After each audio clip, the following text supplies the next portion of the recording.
विनोद कुमार जी, हरियाणा से। श्री हरिवंश महाराज जी।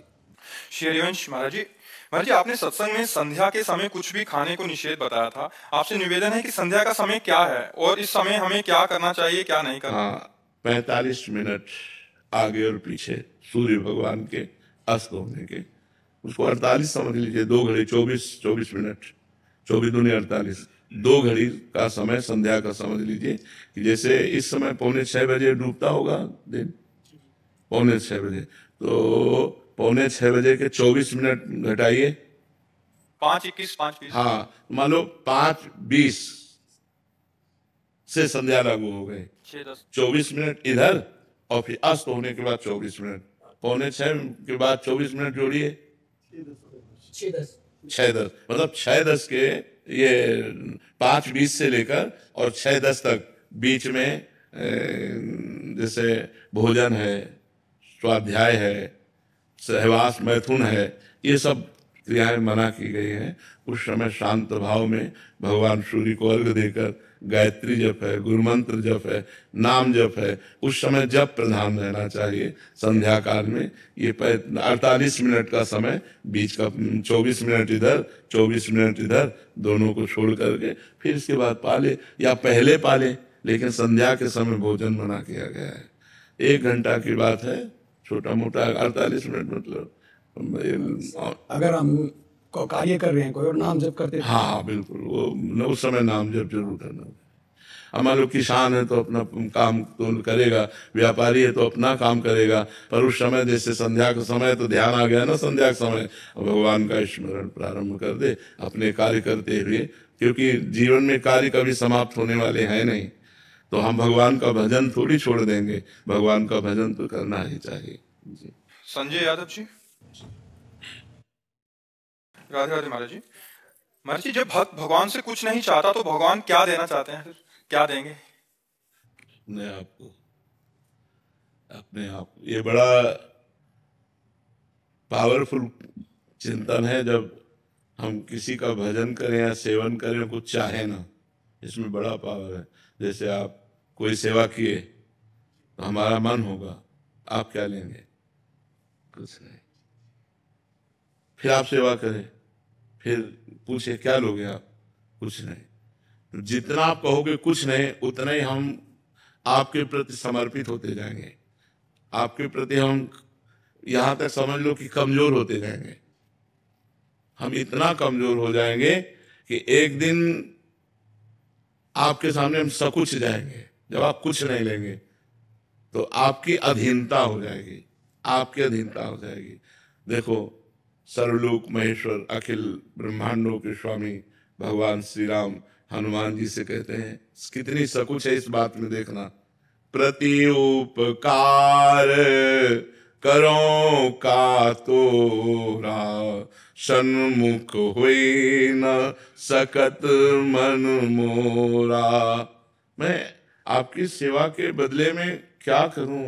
मतलब इतना मन सकुच गया है कि तुम्हारे सामने नहीं हो रहा है। सन्मुख हो ही न सकत मन मोरा, सुन सुत तात उरिन मैं नाही, करि विचार देखा मन माहे। हे तात, हे पुत्र, हे वत्स, मैं तुमसे कभी उरिन नहीं हो सकता। भगवान अधीन हो गए। निष्कामता में जब हम सेवा करते हैं किसी से और कुछ नहीं लेते तो वो अधीन हो जाता है, वो सकुच जाता है। यही सबसे बड़ी बात है। सेवा का स्वरूप यही है कि स्वामी प्रसन्न होकर के ऐसा सोचे कि मैं क्या दूं, और सेवक मुझे कुछ नहीं चाहिए। ये सेवक और ऐसे स्वामी बिरले हैं। ऐसे स्वामी सिर्फ भगवान है, और ऐसे स्वामी सिर्फ भक्त हैं जो अकिंचन और निष्काम भक्त हैं। तो भगवान अपने आप को दे देते हैं। जो कुछ नहीं मांगते हैं उनको भगवान अपने आप को दे।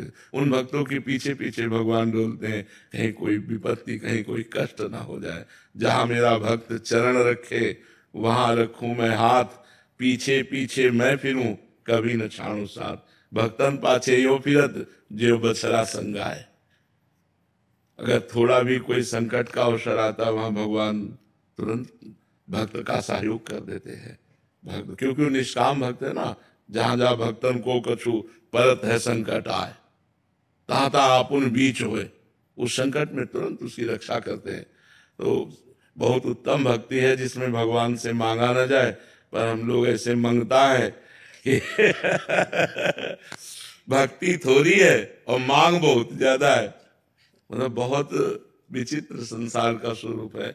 और भगवान ने 10 बार आपकी बात पूर्ण कर दी है और 11वीं बार पूर्ण ना करें तो श्रद्धा खत्म, ऐसी भक्ति है। 11वीं बार अगर हमारी बात ना पूर्ण करें तो श्रद्धा खत्म हो जाए, ऐसी बहुत नाजुक भक्ति है। भक्ति बहुत बलवान और पुष्ट होनी चाहिए, वो निष्काम भक्ति होती है। हम आपसे प्यार करते हैं, आप हमारी तरफ ना देखें, आप हमको कभी सुख ना पहुंचाएं तो भी मैं आपसे प्यार करूंगा, ये बलवान भक्ति है। और ये दे दो भगवान, ये दे दो भगवान, ये दे दो, और जब भगवान ने देखा कि ये चीज इसके लिए ठीक नहीं है और नहीं दिया तो भगवान से श्रद्धा हो गई। हमारी पत्नी बहुत मांगते रहती है भगवान से। वैसे हमें लगता है मांगे, क्योंकि पिता है, सर्वेश्वर है, सर्वलोक महेश्वर है, पर उन पर ये छूट दे दे कि तुम्हारी इच्छा हो तो पूर्ण कर देना और तुम्हारी इच्छा ना हो तो पूर्ण मत करना। हम मांगते रहे, हमारा मांगने का स्वभाव है, लेकिन जिससे हमारा मंगल हो वही बात पूर्ण करना। तो हम भगवान को छूट भी तो दे दें, अब ये होना ही चाहिए तो ऐसा भी नहीं। भगवान सेवक थोड़े, वो स्वामी है, वो देखेंगे। जैसे छोटा बच्चा माँ से कहता हम चाकू से खेलेंगे, तो चाकू से थोड़े, वो बहुत बिरज जाए, क्योंकि वो जानती है कि चाकू से खेलना चलेगा, अपने मार लेगा। ऐसे ही भगवान से यदि हम माया मांगे और भगवान देख रहे हैं कि इससे इसका मंगल हो जाएगा तो फिर देंगे नहीं, चाहे जितना रो, क्योंकि भगवान मंगल भवन है, वो अपने भक्त का मंगल ही करते हैं। सर्वशक्ति उपाध्याय जी। श्री हरिवंश महाराज जी। गुरुदेव, जब मेरे जीवन में प्रतिकूलता थी तब नाम जप निरंतर चल रहा था, परंतु जब से जीवन में अनुकूलता आई है एवं माया के प्रभाव से समाज में प्रशंसा रूपी सम्मान मिला है कभी कभी, तब मेरा भजन नहीं बन पा रहा महाराज जी। हाँ, इसीलिए सम्मान को विष कहा गया है, अपमान को अमृत कहा गया है। अनुकूलता को और प्रतिकूलता को दोनों को समान करके भजन किया जाए तो बात बन जाएगी। देखो, अनुकूलता रहेगी नहीं, जब प्रतिकूलता नहीं रही थी तो अनुकूलता कैसे रह जाएगी। जैसे दिन है तो रात आएगी, रात है तो दिन आएगा। ऐसे हमको अनुकूलता में डट के भजन करना चाहिए कि प्रतिकूलता को सहने की सामर्थ्य आ जाए। और प्रतिकूलता में भजन तो होता ही है भक्त का, क्योंकि वो भगवान के सिवा और कोई आश्रय नहीं रहता। अनुकूलता में थोड़ा मन मनोरंजन में लग जाता है, तो उसी को संभाल लो, अनुकूलता में संभाल लो तो बढ़िया बात। अगर हमारा अनुकूलता में भजन बन रहा है डट के, तो प्रतिकूलता में स्वाभाविक भजन बनेगा। कुछ लोगों का कहना होता है कि अनुकूलता में भजन होता है, प्रतिकूलता में छूट जाता है। पर सिद्धांत है, यदि अनुकूलता में भजन करोगे तो प्रतिकूलता में और गाढ़ भजन होगा, क्योंकि भगवान के सिवा कोई हमारा आश्रयदाता है नहीं, तो हम और भगवान का भजन करते हैं। तो जहाँ सुख सामग्री आती है वहाँ भगवान को भूल जाते हैं। तो ऐसी असावधानी ना करें, सुख में और भजन करें, नियम पूर्वक भजन करें, तो हम विपत्ति पर विजय प्राप्त कर लेंगे। जो कल आने वाली है उस पर हम विजय प्राप्त कर लेंगे। भगवान कृपा करें कि मेरा नाम जप करना। खूब नाम जप में लगो जी। जतिन सैनी जी। श्री हरिवंश। श्री हरिवंश महाराज जी। महाराज जी, मैं पिछले 4 साल से एकांतिक वार्तालाप सुन रहा हूँ। नाम जप से जीवन में बहुत परिवर्तन आया है, पर जब दूसरों के मन की बात सुनने को मिलती है कि उनके हृदय में गंदे विचार आ रहे हैं, मेरे मन में तो आते नहीं महाराज जी। कहीं मैं गलत मार्ग पे तो नहीं हूँ? अहंकार मत करो, अहंकार मत करो। मेरे मन में गंदे विचार नहीं आते, ऐसे अहंकार ना करो। अलग अलग धरा है। मान लो जैसे ये भजन कर रहे हैं, इनको 4 साल हुए, लेकिन आप 10 साल पूर्व जन्म में भजन कराए हैं और इस साल में अभी सुना, जागृत हो गया, भजन शुरू हो गया, तो आपका 10 साल पीछे का है ना, तो जुड़ गया ना, तो आप आगे चलोगे। तो आप आज से आगे थोड़ी चल रहे हैं, पीछे भजन हुआ है, वही जागृत हुआ है। तो पीछे जो लड़ाइयाँ लड़ी वो आज लड़ रहा है, तो वो जब आज का अनुभव बताएगा तो आपको लगेगा कि हमारे, तो आपका 10 साल का पीछे का स्टॉक है, समझ पा रहे आप। तो अहंकार न करे, दैन्य भाव से रहे कि भगवान की बड़ी कृपा है जो हमारे अंदर कोई विकार नहीं आ रहे और नाम जप में बड़ी प्रीति हो रही, शांत भाव से चले। और जो जप रहा है और जिसके मन में विकार आ रहे हैं, भगवान उन पर भी कृपा करेंगे। आज नहीं तो कल उनका भी हृदय निर्मल हो जाएगा, क्योंकि नाम जप चल रहा है तो निर्मल तो हो ही जाएगा। तो ऐसे अहंकार कभी ना करे कि मेरे हृदय में कोई दोष नहीं है। ममता रानी जी। राधा रानी महाराज जी। महाराज जी, मनुष्य जीवन में आने वाली परिस्थितियों के समय भी जब उसे चारों तरफ अंधकार ही दिखाई दे तो नाम सुमिरन भजन आदि उस समय कैसे संभव है महाराज? क्यों नहीं, उस समय तो बिल्कुल ऐसे संभव है जैसे तूफान आ जाए, पहाड़ का आश्रय ले ले। तूफान आ जाए और पहाड़ का आश्रय ले ले, तो ऐसे ही जब कोई आश्रय नहीं दिखाई दे रहा तभी तो चकाचक आश्रय भगवान का होता है। तभी तो समय सुदृढ़ आश्रय होता है कि हे भगवान, हे नाथ, अब आपके सिवा कोई नहीं है, हे नाथ आप संभालना, हे भगवान आप संभाल। वही तो शरणागति के लिए ठीक अवसर है। जब कोई सहयोग न दे तब सच्ची शरणागति होती है भगवान की। कोई अब नहीं है, नाथ चारों तरफ अंधेरा, आपके सिवा कोई नहीं। तो ऐसा कैसे हो सकता है कि संसार हमें साथ नहीं दे रहा और भगवान की याद हमें ना आवे? ऐसा कैसे हो सकता है? हम भक्त हैं, कहीं ना कहीं सत्संग सुन रहे हैं, कहीं ना कहीं संतों से मिल रहे हैं, तो हमारे हृदय में एक बात तो है कि जब कोई सहारा न देगा तो भगवान तो है ना।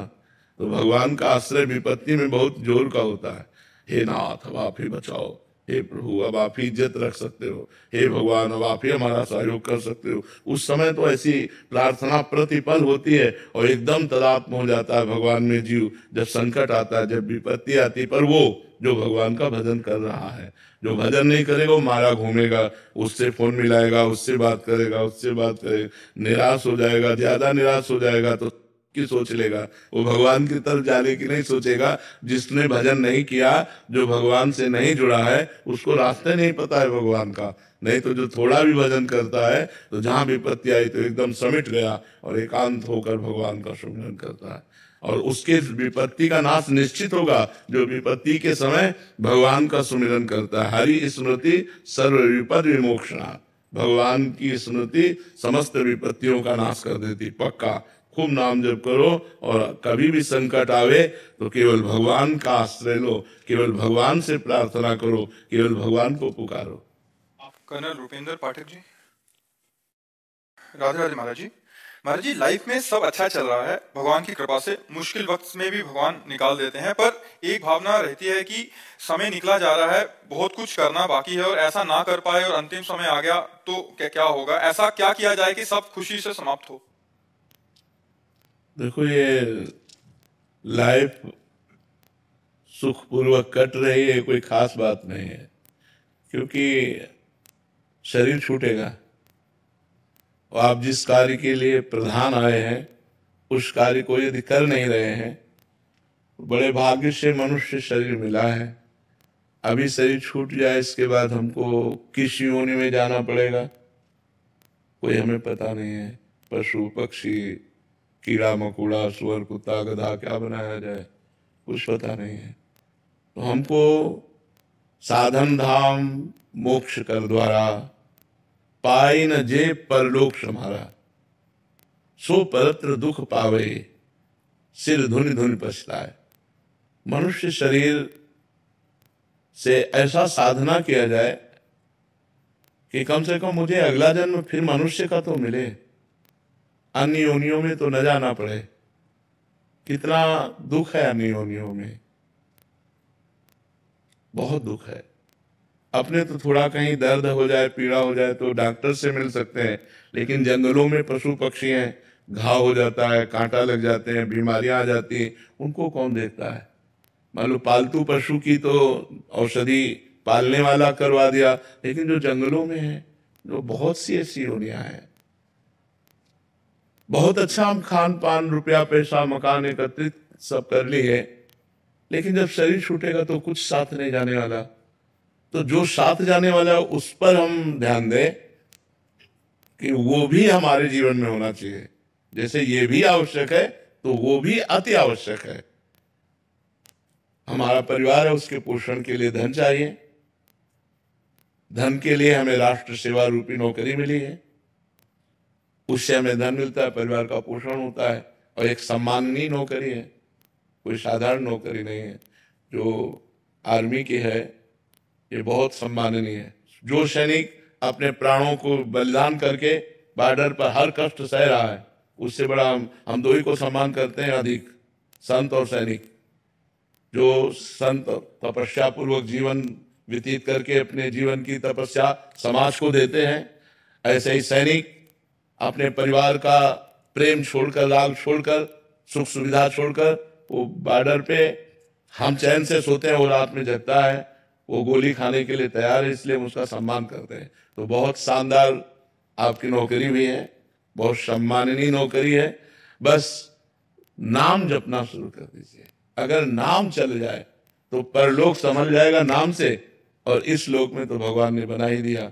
अब अगला हमारा जो जन्म हो, एक तो होना, और अगर हो तो फिर मुझे भारत में मनुष्य शरीर मिले और फिर मैं साधना करके भगवान को प्राप्त हूं, अपने राष्ट्र की सेवा करूं। इसलिए नाम जप जरूर कीजिएगा। भगवान का नाम जब केवल अगर चल रहा है तो, और पूजा पाठ ना भी होगा तो सब ठीक हो जाएगा। नाम जप से सब ठीक हो जाता है। हाँ, नाम जप से अंतिम समय अपने पुत्र को पुकारा अजामिल ने नारायण, तो उसका कल्याण हो गया। हम जानबूझकर नारायण नारायण जपेंगे, हमारा कल्याण नहीं हो जाएगा, पक्का हो जाएगा। इसलिए नाम जप कीजिए, जो आपको नाम प्रिय हो भगवान का, वो नाम जप कीजिए। आयुष जी नेपाल से। राधे राधे। राधे राधे महाराज जी। महाराज जी, मेरा स्वभाव थोड़ा हास्य प्रिय है। मुझे लोगों को हंसाना और उन्हें खुश देखना अच्छा लगता है, इसलिए मैं उन्हें हंसी मजाक की बातें बताता हूँ। लेकिन कई बार लोग मेरे इस स्वभाव को हल्के में ले लेते हैं, वे मजाक में कुछ भी कह देते हैं और मैं कुछ नहीं कहता, क्योंकि मुझे लगता है कि अगर जब तुम मजाक करके हंसाते हो, वो मजाक कर दे तो क्या परेशानी है? तुमको भी हंस देना चाहिए, नहीं, बुरा नहीं मानना चाहिए। देखो, अगर हमारा विनोदी स्वभाव है तो हम किसी न किसी का उपहास करेंगे ना, तभी तो हंसी होगी। किसी न किसी वस्तु, व्यक्ति, स्थान, उसका उपहास करेंगे। अगर कोई हमारा उपहास कर देता है तो महाराज जी, मैं किसी का उपहास नहीं करता हंसाने के लिए। बातें बातें में जो उस सिचुएशन के अनुसार ये कह रहे मेरी बातों को फिर वो हल्के में ले जाते हैं। नहीं तो कोई वेदांत की बात थोड़ी कि आपकी बहुत गहरी बात है। हल्की बात तो है, हंसाना हल्की बात तो है ना। वेदांत की बात, जो शास्त्र की बात है, वो हल्की बात नहीं है, उसे गहराई से समझना चाहिए। हंसी मजाक की बातों को गहराई से थोड़ी लेना चाहिए। आप गहराई से ले रहे हो, इसलिए आपको लगता है सामने वाला हल्की बात हमारी करके हमको नीचा समझ रहा है। आप गहराई से ले रहे हो, आपको नहीं लेना चाहिए। सामने वाला यदि हमारा विनोद कर रहा है, हमारा मजाक उड़ा रहा है, तो हमको भी हंस देना चाहिए। अपने को अपनी मस्ती में रहना चाहिए। दूसरा हमें क्या कह रहा है ऐसा देखोगे तो मस्त नहीं रह पाओगे। दूसरा उसकी मति है, उसकी बुद्धि, उसकी खोपड़ी है, वो अपना काम कर रही, हमारी खोपड़ी जो काम कर रही है, हमको अपने में मस्त रहना चाहिए। ठीक है ना? नाम जब करते हो, हाँ, बहुत सुंदर है। प्रभात राय जी वाराणसी से। राधे राधे महाराज जी। राधे राधे महाराज जी। महाराज जी, मैंने पुलिस की सेवा में आने से पूर्व श्री रामचरितमानस पर हाथ रखकर कसम ली थी कि जीवन में रिश्वत नहीं लूंगा। अभी तक निर्वहन भी कर रहा हूं, परंतु अनेकों लोग समझाते हैं कि अगर कोई व्यक्ति खुशी से दे रहा है तो लेने में क्या जाता है। हम एक सैनिक है जो समाज की सुरक्षा के लिए हमें सरकार वेतन देती है। खुशी से कोई हमको दे दे तो कोई हम तीर्थ पुरोहित थोड़ी कि कोई खुशी से दे दिया। हम एक सैनिक है। खुशी से वही देगा जो दोषों को छुपाना चाहता है और निर्दोष को फंसाना चाहता है, वही खुशी से देगा। निर्दोष कभी आपको पैसा नहीं देगा, देगा तो दोषी ही देगा। क्यों? आप विचार करके देखो, जब हम निर्दोष हैं तो हम आपको पैसा क्यों देंगे? लेकिन जो दोषी होगा ना, वो आपकी बुद्धि को भ्रष्ट कर देगा और वो आपके परिवार में बड़ा कुप्रभाव लाएगा। कभी नहीं। जैसे आप बोले ना, ऐसे एक ऑफिसर थे, पुलिस ऑफिसर, तो उन्होंने कहा कि मैंने जब से आपका सत्संग सुना तब से मैं कसम ले लिया हूं कि कभी घूस नहीं लूंगा। और मेरे अधिकारी मेरे ऊपर जोर डालते हैं, तो हम कहा वीडियो पड़ जाएगा आप जैसा। बोले मुझे इसकी कोई परवाह नहीं। कहा सस्पेंड कर दिया जाओ। बोले 3 बार हो चुका हूं सस्पेंड। बोले मुझे इसकी कोई परवाह नहीं है, अब मैं कसम खाता हूं कि आजीवन कभी घूस नहीं लूंगा। तो ऐसे हमारे वंदनीय राज कर्मचारी होते हैं जो ऐसा नियम लेते। जैसे आपने कहा रामचरितमानस पर हाथ रखकर, बहुत धन्य है, जीवन धन्य है। आप अपना जो कर्तव्य कर्म कर रहे हैं ना, यही पूजा है। पर ऐसे लोगों को प्यार बहुत कम मिलता है, क्योंकि संसार में आप जैसे लोग बहुत कम पाए जाते हैं। आप लोगों को उपहास ज्यादा मिल सकता है, नीचापन दिखाया जा सकता है। आजकल जैसा हवा चल रही वैसे बहो तब तो लोग सम्मान करेंगे, लेकिन ऐसी स्थिति में भगवान सम्मान करेगा। और जिसको भगवान प्यार देता है वही वास्तविक प्यार है। ये छल कपट लोग, कपटी लोग प्यार करें तो उससे क्या फायदा? भगवान प्यार करे, यही सबसे बड़ी बात है। तो आप अच्छे से चलिएगा। कोई खुशी से देवी तो नहीं लेना, छोटे अधिकारी जो होते हैं उनको बड़े अधिकारियों से बहुत दबना पड़ता है, और बड़े अधिकारी जैसा आदेश करते हैं और ना चाहते हुए उनको पालन करना पड़ता है। लेकिन वो बहादुर होते हैं जो स्वयं कभी घूस नहीं लेते, स्वयं कभी अधर्म का पैसा नहीं लेते। धन्यवाद है, ऐसे बहुत से ही होंगे, हम उनको धन्यवाद देते हैं जो धर्म से चलते हैं, कभी घूस नहीं लेते, कभी निर्दोष को दंड नहीं देते और दोषी को बख्शते नहीं। ये बहुत अधिकार, अपने अधिकार के अनुसार चले तो बहुत समाज की सेवा हो सकती है। बहुत दोनों के फल में क्या अंतर होगा? एक नहीं ले रहा, खुशी से दे रहा है, और एक ले रहा है, इसका और इसका क्या होगा? हाँ, जो ले रहा है, अब हम कैसे तुम्हें बताएं, चलो के परिवार के पूरे सदस्यों की फोटो लीजिए और उनके परिवार की जानकारी कीजिए कैसे चल रहे हैं, और जो नहीं ले रहे हैं आप उनके परिवार की जानकारी कीजिए। परिवार के लिए तो अर्थ लिया जाता है। हम प्रायः देखा है बड़े बड़े अधिकार के पदों में अगर आपने घूस अधिक ली है तो आपको अंत में रोना पड़ेगा, और अंत में आपको विनाश अपनी आंखों से देखना पड़ेगा। अपनी आंखों से सब कुछ नष्ट होते हुए आपको दिखाई देगा। इसलिए बहुत होश में रहना चाहिए। घूस, बेईमानी, अधर्म का पैसा परिवार को बहुत हानि पहुंचाता है, और अपने तो जलेंगे ही क्योंकि अपना कर्म है। इसलिए बहुत धन्यवाद है, आप नमक रोटी खाओ, भले साइकिल से चलो, लेकिन जो हमारी सरकार फीस देती है, पेमेंट देती है, उसी से अपना गुजारा करो। अन्य पैसे लेने की कोशिश मत करो, तो आजीवन तुम बादशाह रहोगे, अपने मन के बादशाह रहोगे। तुम्हें कभी अपना मन तुम्हें गिलाने में नहीं लाएगा। तुम्हें रहेगा ठीक है, हम अपने बच्चों की कामनाएं पूर्ण नहीं कर सकते, अपने परिवार को वीआईपी नहीं दे सकते भोग सामग्री, लेकिन मैं धर्म से चला हूं, तो ये आपको एक अंदर पुष्टता प्रदान करेगा, और भगवान आपके सहयोग में रहेंगे, और जिसके सहयोग में भगवान रहते हैं उसका मंगल ही होता है। महाराज जी, इनका भी सिमिलर प्रश्न है। ये कह रहे हैं कि अनैतिकता से अर्जित धन प्राप्त करता हूँ, पता होते हुए भी कहीं ना कहीं गलत कर रहा हूँ, लेकिन मन संकेत देता है कि सब कर रहे हैं, वो तो सही सही चल रहे हैं। नहीं, ऐसा नहीं, सब कर रहे हैं तो सब भोग भी तो रहे। तो मुझे लगता है थोड़ा अपनी आवश्यकताओं को कम करके यदि हम धर्म पूर्वक चले तो ज्यादा अच्छा रहेगा। हम बेईमानी का धन ना लें, हम अनैतिकता का धन ना लें तो अच्छा है। और जो आ चुका हो उसको गौशाला है, बीमारों की जहाँ फ्री दवाएं दी जाती हैं, ऐसी जगह में उसको दे देना चाहिए। अपने को धर्म पूर्वक कमाना चाहिए, धर्म पूर्वक खाना चाहिए, जिससे आपके बच्चों का भविष्य बड़ा उज्जवल हो, आपका परिवार सुख पूर्वक जी सके। आज आपका माहौल बहुत बढ़िया हो सकता है, कल जब इसका परिणाम आएगा वो ठीक नहीं रहेगा। इसलिए हमें सबसे प्रार्थना है कि आप अपने धर्म की कमाई पर नजर रखिए, अधर्म से बचने की कोशिश कीजिए। पहले पता नहीं था, लेकिन 1 साल से आपका सत्संग सुन रहा हूँ, फिर पता चला, तब तक देरी हो चुकी थी। फिर पता चला कि जो घटनाएं मेरे साथ घट रही है ना, वो कहीं ना कहीं ये अनैतिकता से आए हुए पैसे से कहीं ना कहीं हो रही है। जी। लेकिन आप एक बार भी बोल दो, नहीं लूंगा, अभी कभी नहीं लूंगा। हाँ, हम तो बार बार प्रार्थना करते हैं कि आप बस अब लो नशानी अपना नशो, अनैतिक धन को बिल्कुल विष समझो। जैसे विष है ना, वो मार ही देता है, मार ही देता है। विष है, उसका स्वभाव प्रभाव मार।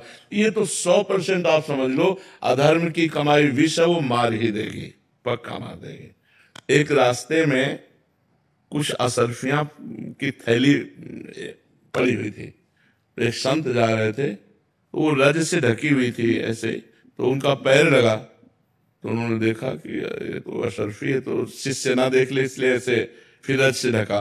तो उनका गुरुजी ये तो कुछ है, दौड़ के उसने खोला तो अशरफी। उनका इससे जग दे, ये जहर है, मत उठा ऐसे।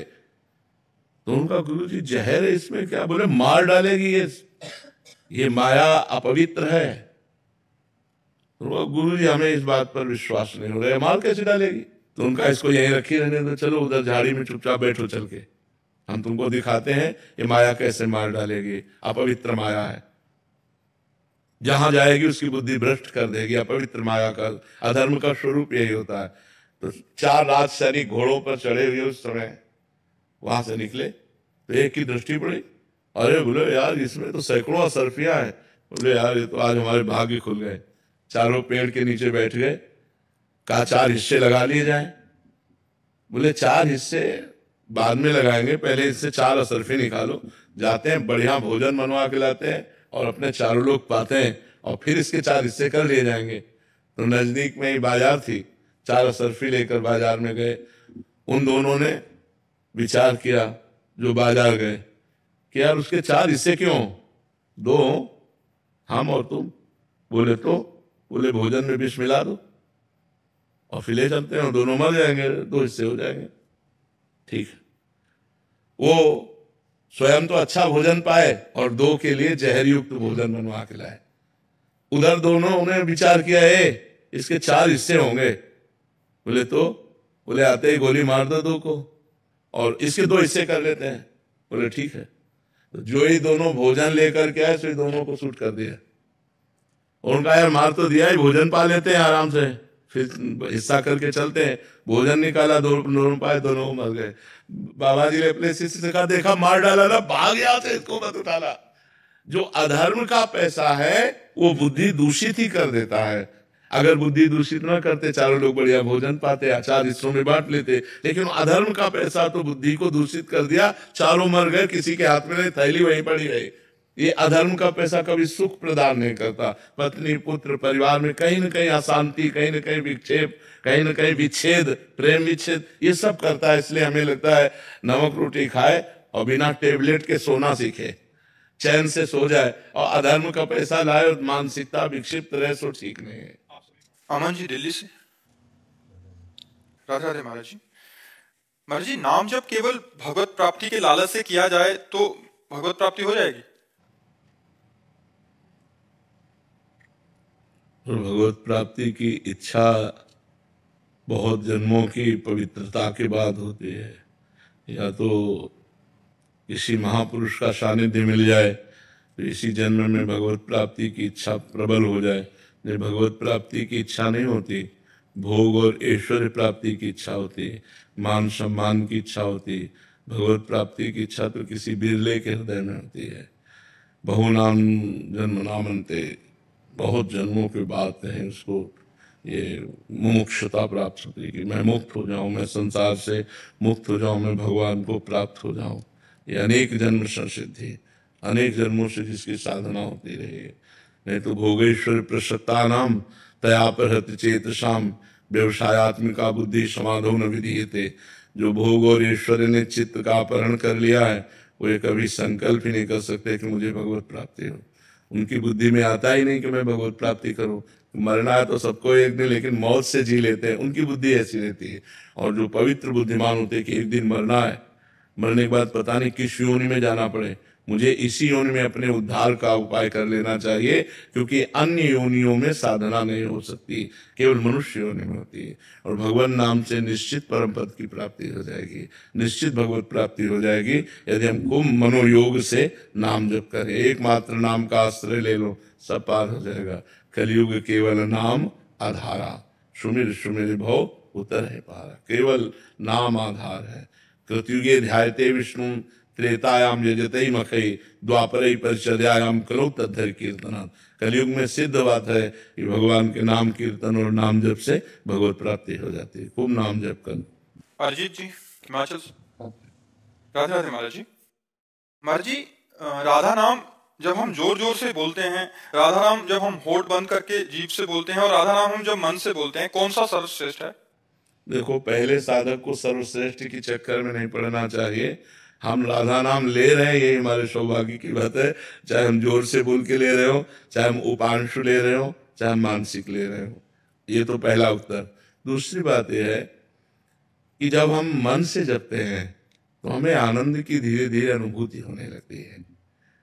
जैसे हम राधा राधा राधा राधा राधा, तो मन कहीं भाग रहा है, वाणी से नाम उच्चारण कर रहे हैं, या उपांशु में जप रहे हैं। मानसिक जब वास्तविक मानसिक जप होने लगता है, तो सामने राधा नाम लिखा है और उसी राधा नाम में तो उसको एक आनंद मिलता है। जब आनंद मिलने लगेगा तो फिर वो डूबने लगेगा, और जब डूबने लगेगा तो स्थिति आने लगेगी। तो मानसिक जप तो सर्वश्रेष्ठ है ही, उसको कहना ही क्या है। पर अपने को अभी इस चक्कर में नहीं पड़ना चाहिए। अपने को अभी ये देखना है कि नाम चल रहा है कि नहीं। कभी मानसिक चल रहा है, कभी उपांशु चल रहा है, कभी वाचिक चल रहा है, क्योंकि हमारी एक जैसी स्थिति नहीं रह सकती। हमारी स्थिति अभी नवीन साधक है, माया मलिन स्वभाव है, तो 5 मिनट मन लगे और फिर हट जाए, जब हट गया तब हम जबान से शुरू किया राधा राधा राधा राधा राधा। तो हमें नाम में रहना है, हठ पूर्वक हमको नाम जप करना, ये बात पकड़नी।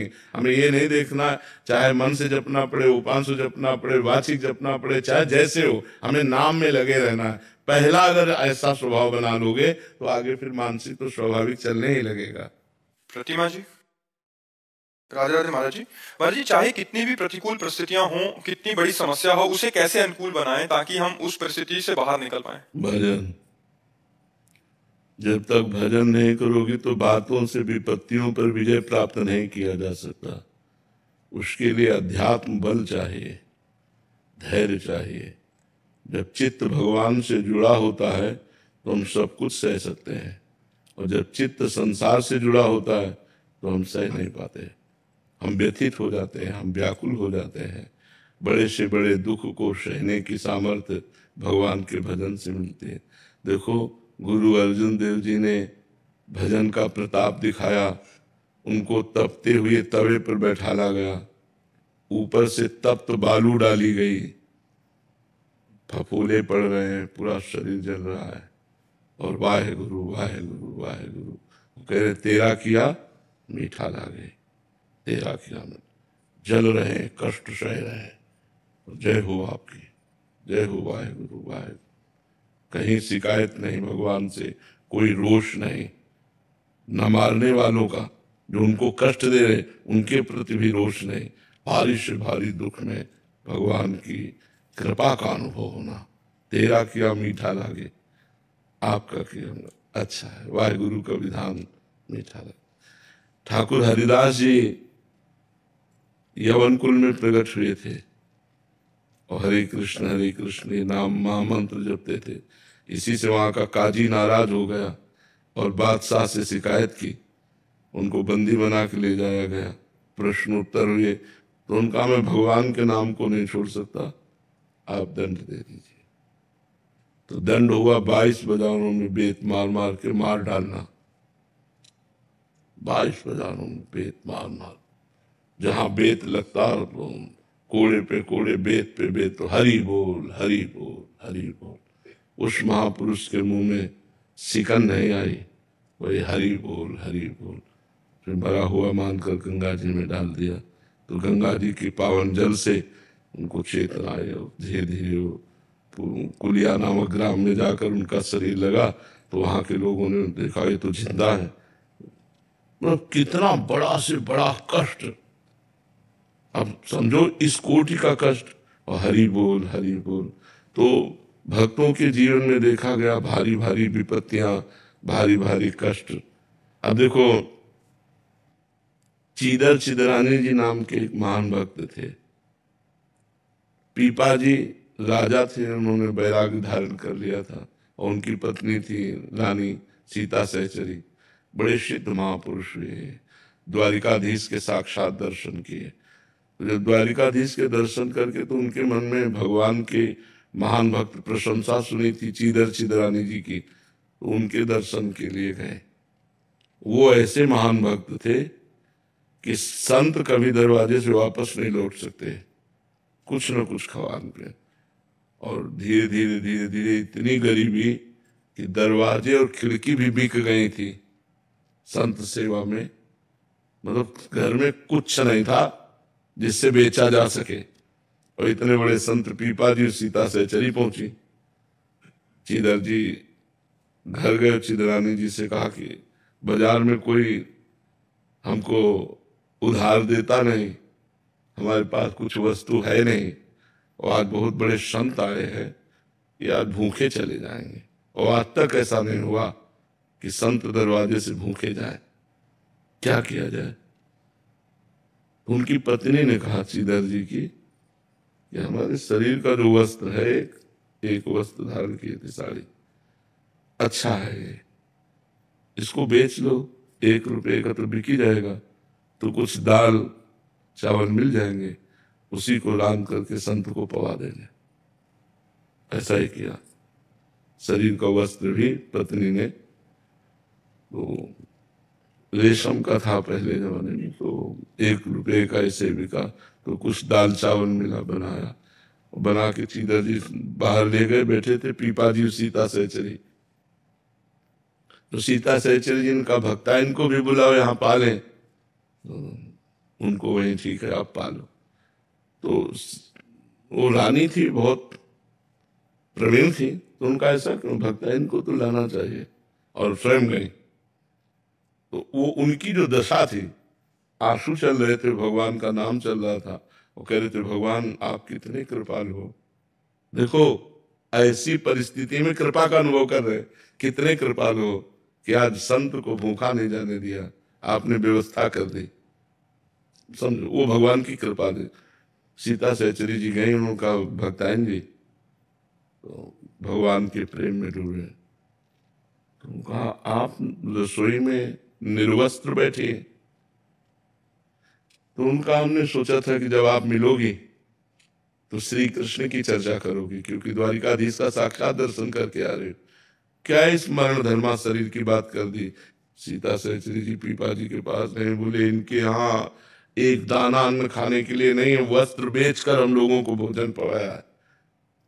देखो एक है कि कोड़ों की मार, बेतों की मार सहकर भी हरि नाम बोल रहे हैं, एक है कि एक तरह से उनके शरीर को भयानक पीड़ा दे करके तो भी वो भगवान नाम बोल रहे हैं, एक है कि खाने को नहीं संत आ जाते हैं तो भी वो अपने शरीर के वस्त्र बेचकर। इतनी भयानक विपरीत परिस्थितियों में भी जो आनंदित है, भगवान नाम जब कर रहे हैं, वो केवल भगवान से ही है। अगर हम भगवान का भजन नहीं करेंगे तो विपत्तियां, दुख, नाना प्रकार की विपरीत भावनाएं